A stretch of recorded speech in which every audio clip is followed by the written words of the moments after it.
Bien, ahora vamos entonces, ahora sí a entrar en materia en relación con lo que Aristóteles está proponiendo en el texto directamente.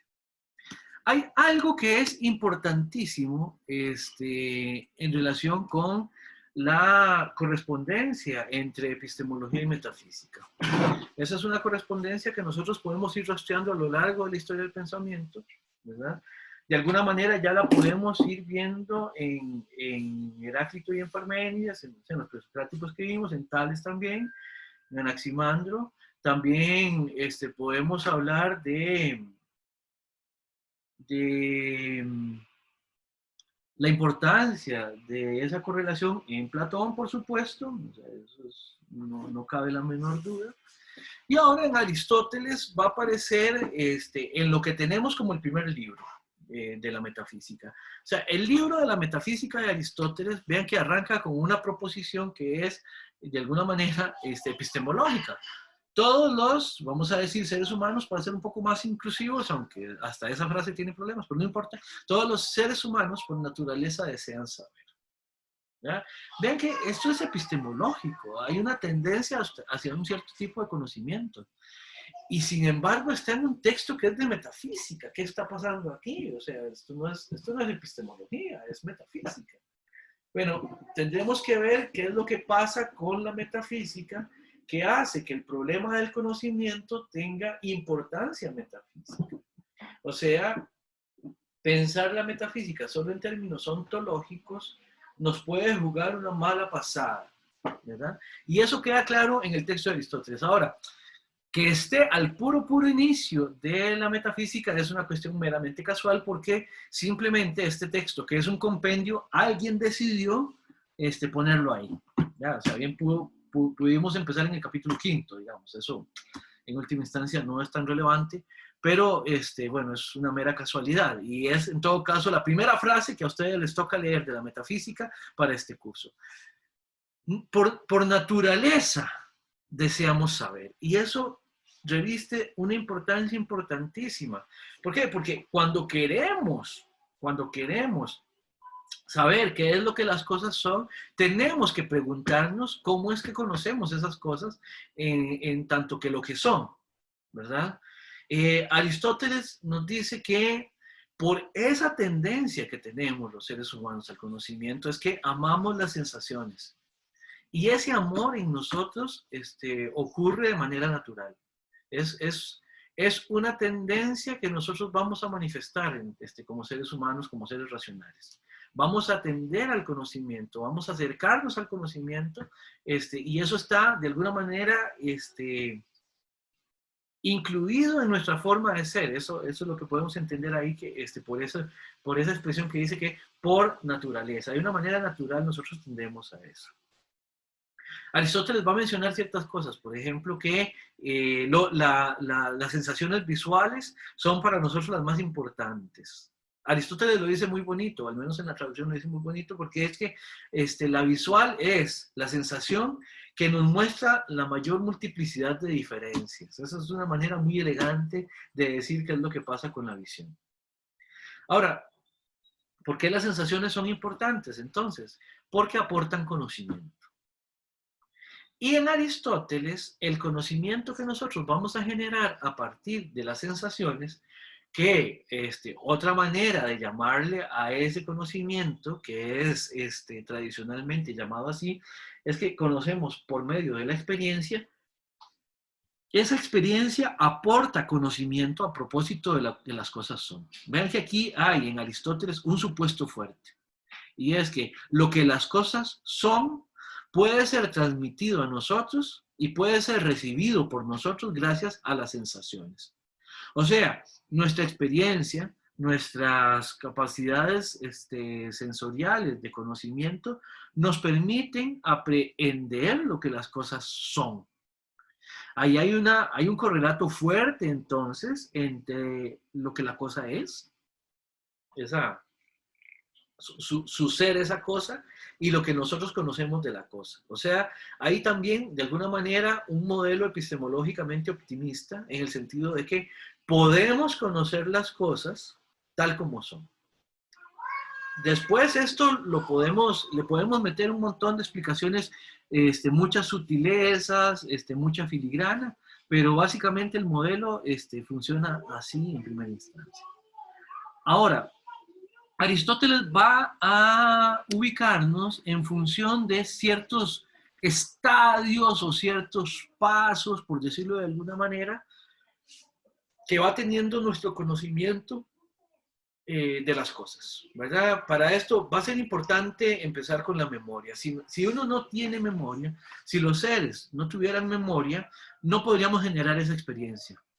¿Por qué? Porque la memoria lo que nos permite es volver a conectar, digamos, los sucesos que ya hemos visto acaeciendo de una determinada manera, una vez que se vuelven a dar o una vez que sabemos que pueden volverse a dar. Eso es porque la memoria nos dice, nos permite recordar cómo es que ocurren las cosas. Vamos a decirlo de una manera muy sencilla, muy fácil, muy básica. Nosotros todos los días recordamos lo que es levantarnos y ver el amanecer en función de lo que hemos visto anteriormente. Eso es memoria, ¿verdad? Neme, tal como esto que está aquí se pronuncia neme, esto es en griego, ¿verdad? Ahora, para Aristóteles, a partir de la memoria podemos generar algún tipo de experiencia. ¿Por qué? Porque cuando recordamos cómo es que hay cierta regularidad en ciertas cosas, en ciertos acontecimientos, entonces empezamos a generar conocimiento de casos a partir de cómo es que ocurren esos casos particulares y empezamos a hacer un compendio de casos, por así decirlo. Y ese compendio, ese ya conocimiento compendiado de los casos es lo que vamos a llamar experiencia. O sea, la experiencia viene, es un tipo de conocer que se deriva de haber pasado por muchas instancias de lo mismo, por decirlo de alguna manera. Después vamos a tener, además de la experiencia, el arte. Vean que aquí vamos como en un crescendo, por hacer una metáfora musical, ¿verdad? La memoria es sumamente básica, e incluso los animales no humanos podríamos ver que tienen memoria, según una explicación de Aristóteles, ¿verdad? La experiencia es un paso más allá de la mera memoria, se nutre de la memoria, se sirve de la memoria y genera un cuerpo, digamos, a partir de lo que sucede con esos casos individuales que vamos viendo. Un paso más allá de la experiencia está el arte, que el arte o techné tiene que ver con un conocimiento de índole práctica que permite, a partir del conocimiento de los casos individuales, dominar ese conocimiento previo. ¿Dominarlo para qué? Como para poder manipular ciertos fenómenos, como para poder manipular ciertas cosas en función de lo que se ha venido aprendiendo, por decirlo de alguna manera. No es lo mismo tener experiencia con algo que ya, que ya poder generar un arte sobre algo. Experiencia puede tener mucha gente, pero para hacerlo llegar al arte se necesita refinar todavía un poco más esos contenidos para de alguna manera sistematizarlos un poco más. Cada vez vamos sistematizando un poco más en cada uno de estos pasos epistemológicos que hemos llamado, por decirlo de alguna manera también. Y por último, en este breve pequeño esquema, tenemos a la ciencia, que es el conocimiento teórico, o sea, la teoría, aquí dice teoría, que es el conocimiento contemplativo y especulativo de la mente. ¿Qué quiere decir esto? Que poco a poco nosotros vamos aumentando la capacidad explicativa, la capacidad de ir viendo cómo funcionan las cosas a partir de ir dando estos pasos que insisto y repaso, empiezan con la memoria y terminan con la ciencia. ¿Alguna pregunta sobre esto?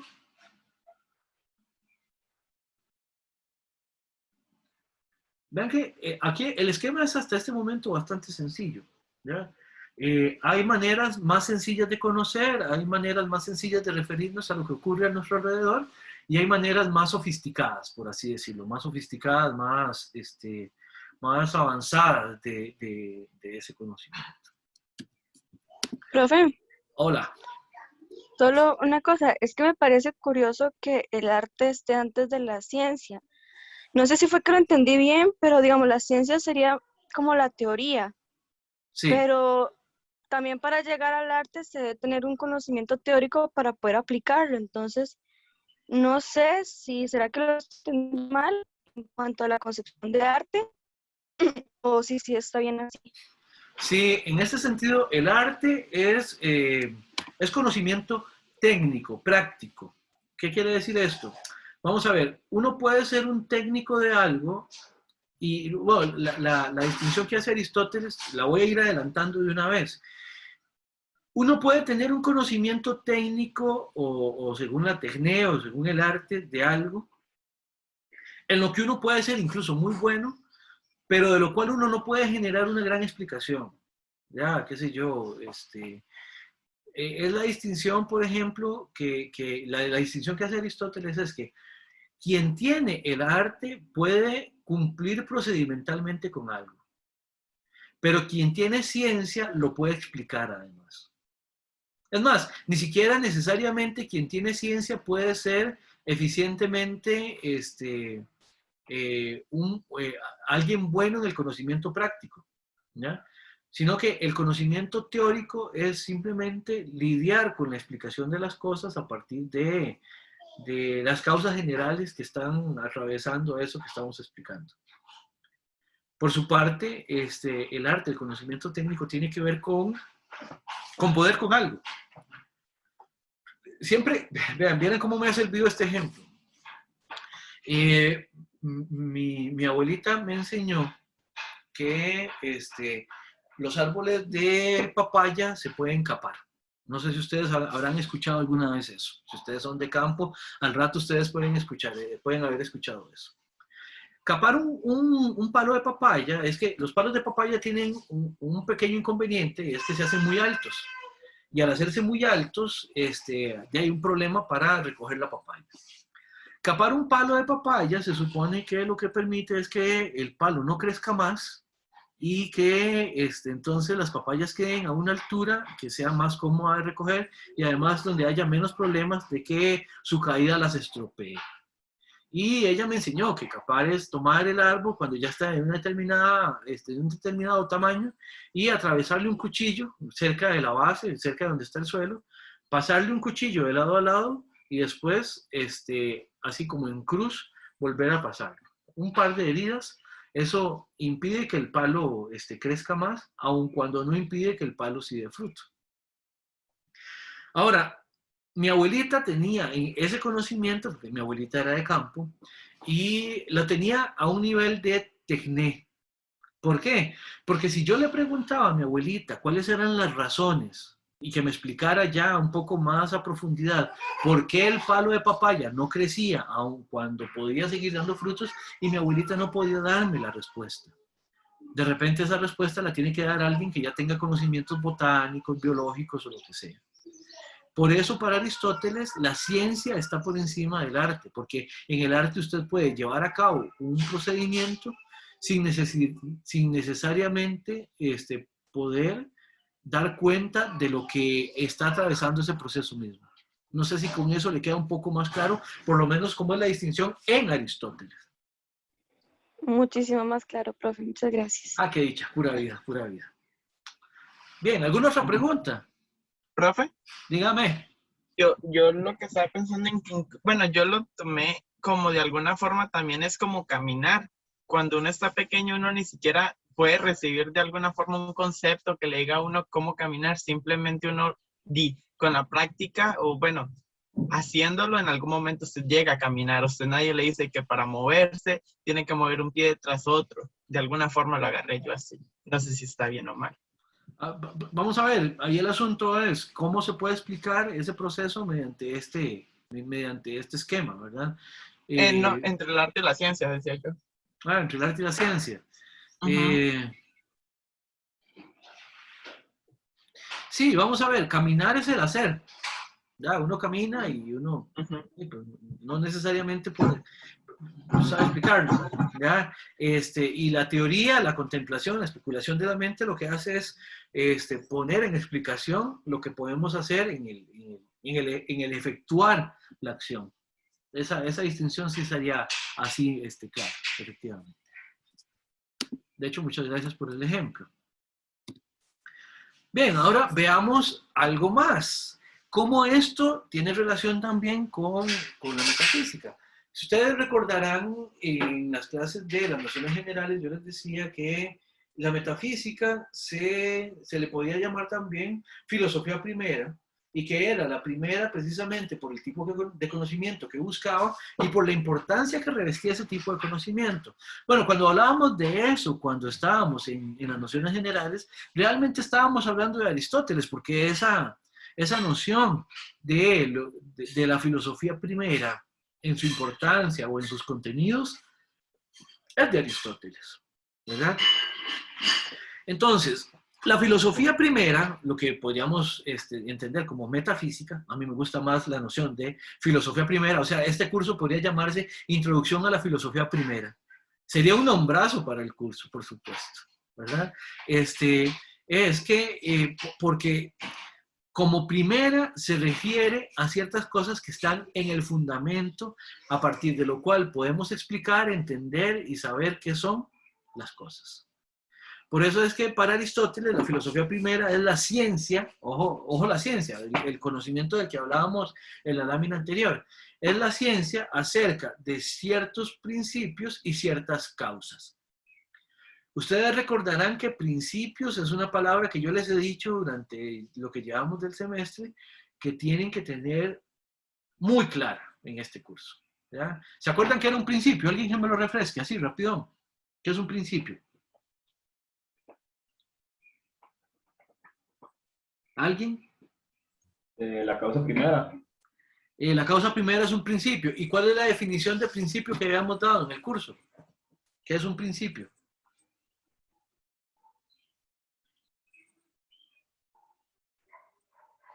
Alguien ahí, a ver. Sí, yo tengo anotado dos, el principio material y el principio explicativo.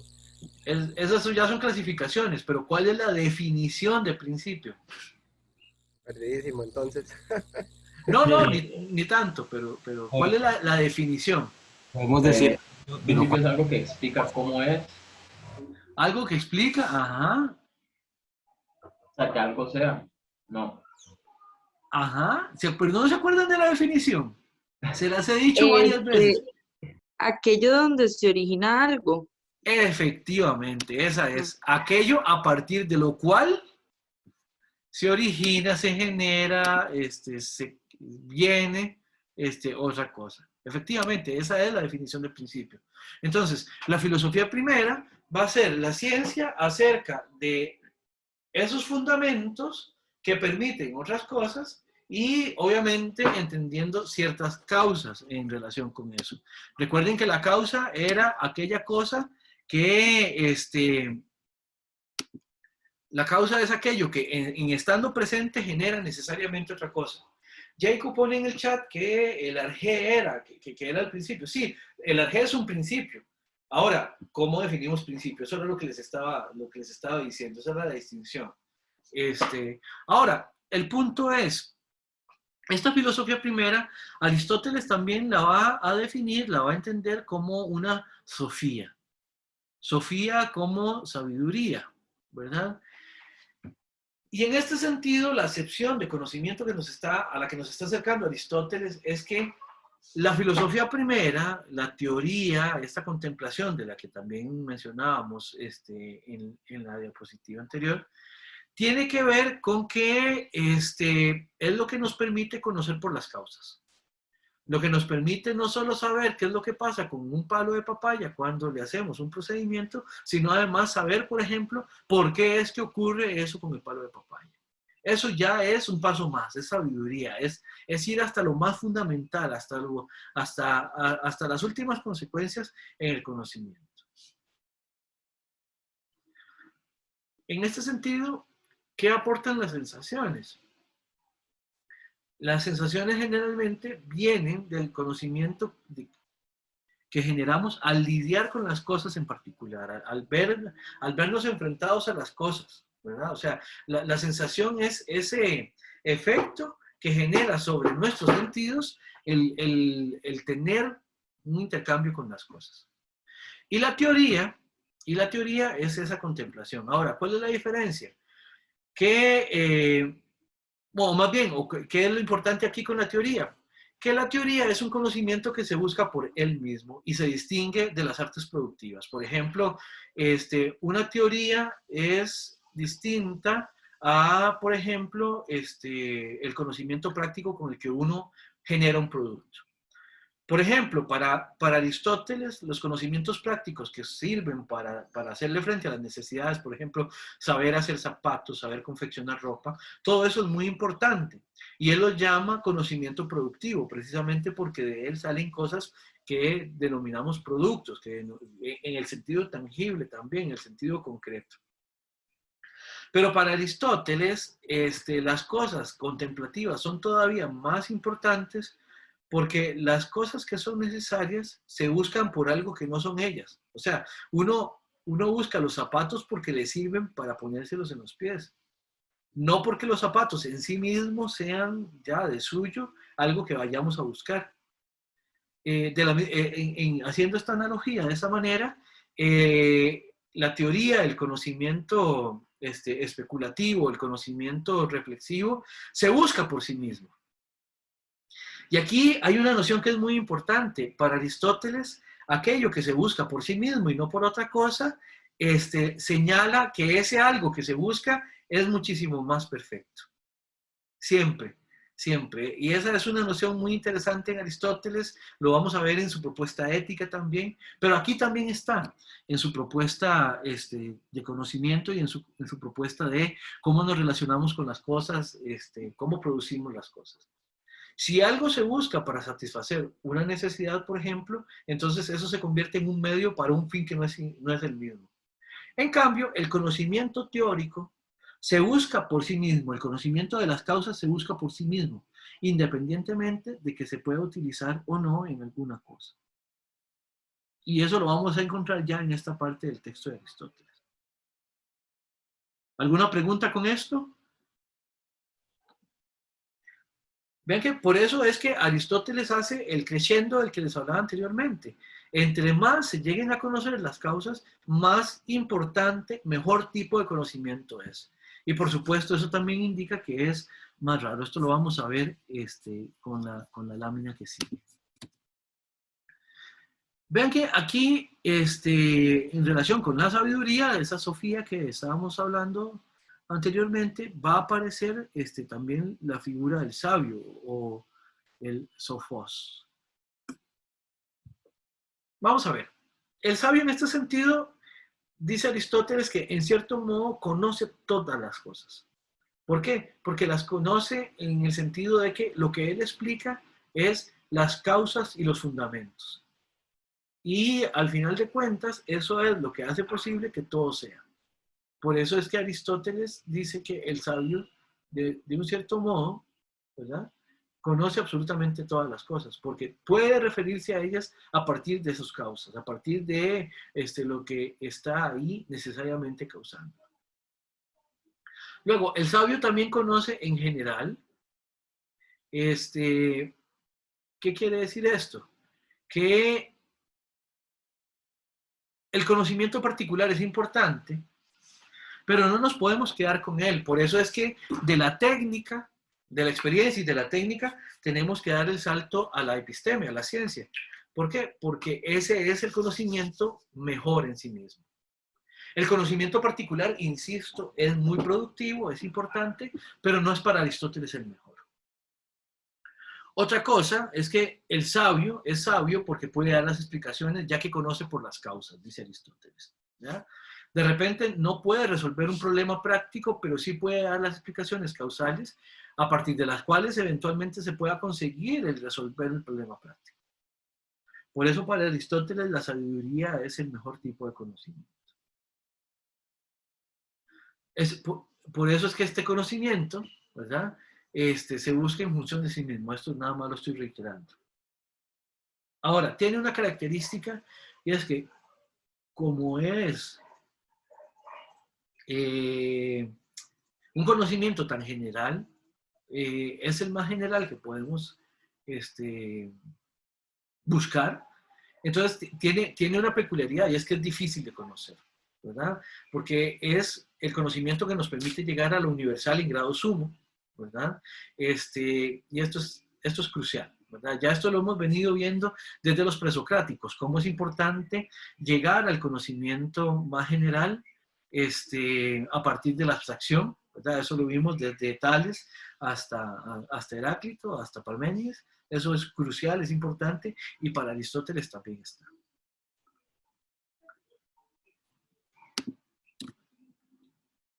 Y ahora, a propósito del conocimiento de ciertas causas, veamos 4 tipos de causas que son importantes para Aristóteles, ¿verdad? Esto es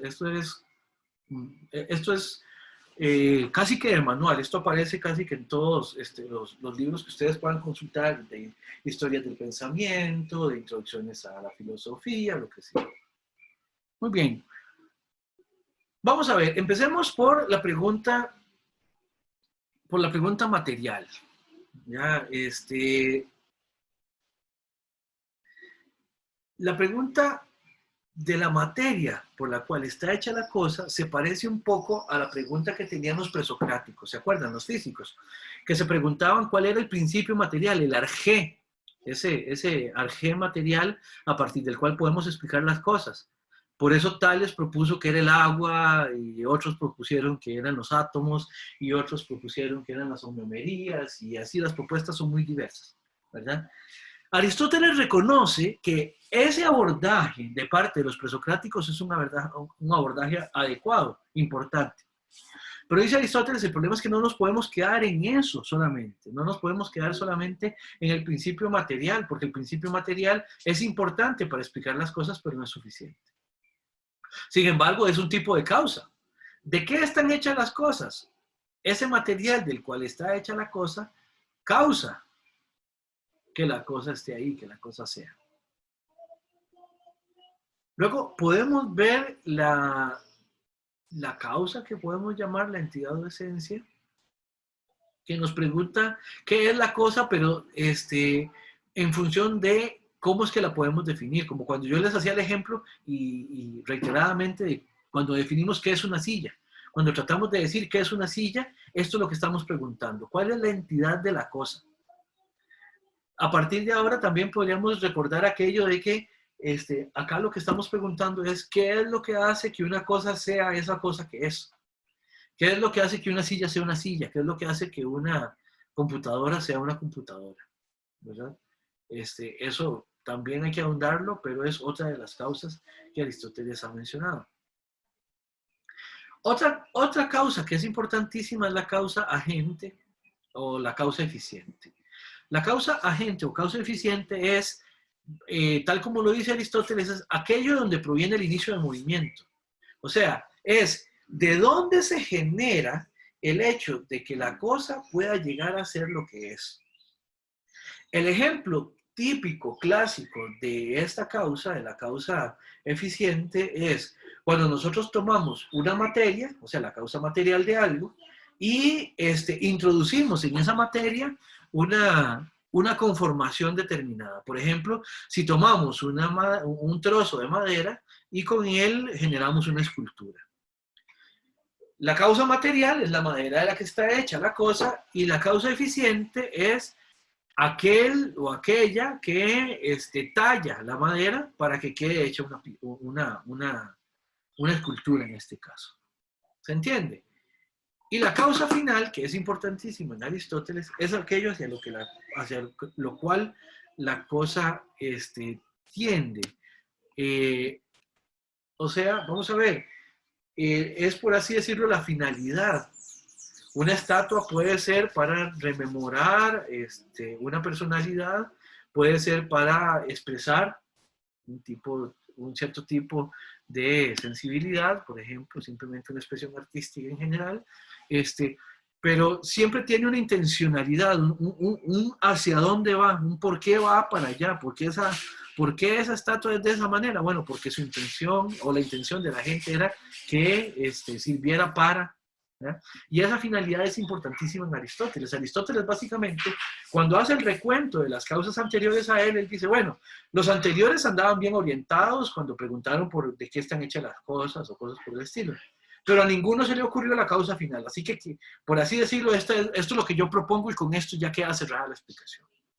Aristóteles en ese sentido es como quien dice, bueno, ellos iban bien encaminados, pero les faltaba algo. Les faltaba que yo llegara y le diera cierre a esta explicación. ¿Con qué? Con la causa final, de alguna manera. Esta es la primera vez que vamos a ver una referencia a causas en Aristóteles. Después vamos a ver también otro tipo de referencias que hace. Pero por ahora esto es lo que quería presentarles de las causas y además de la primera parte de Aristóteles. Yo sé que eventualmente ustedes leyendo pueden sacar preguntas o dudas. De manera que en este momento abriría el tiempo para preguntas por si ustedes tienen o comentarios para solventar alguna duda sobre lo que acabamos de explicar. ¿Todo se entendió bien? ¿Qué les ha parecido? Profe, yo tengo una duda. Adelante. Este análisis que hace Aristóteles sobre estas causas se realiza desde, por ejemplo, lo que usted hablaba de la escultura. Él analiza la escultura desde su posición ya como escultura y desde ahí empieza a pensar cuál era la entidad antes de ser una escultura, la materia de que fue hecha y después la causa eficiente y para lo que fue hecha, o más bien se va analizando durante el proceso. No sé si me explico bien. No, qué linda pregunta, claro que sí. Vamos a ver, Aristóteles lo que va a hacer es referirse a la escultura, primero que nada, en tanto que algo que es. O sea, vamos a ver, recuerde que de aquí de lo que estamos hablando es del toón o taonta. O sea, vamos a ver, lo que estamos explicando es, ¿qué cosa es una escultura? ¿Qué es una escultura? Entonces, Aristóteles lo que va a decir es, bueno, es una determinada materialidad que a partir de su conformación y aquello hacia donde tiende, aquello hacia lo cual tiende, podemos entenderle y podemos saber qué es esa escultura. Por eso es que, no sé, vamos a ver.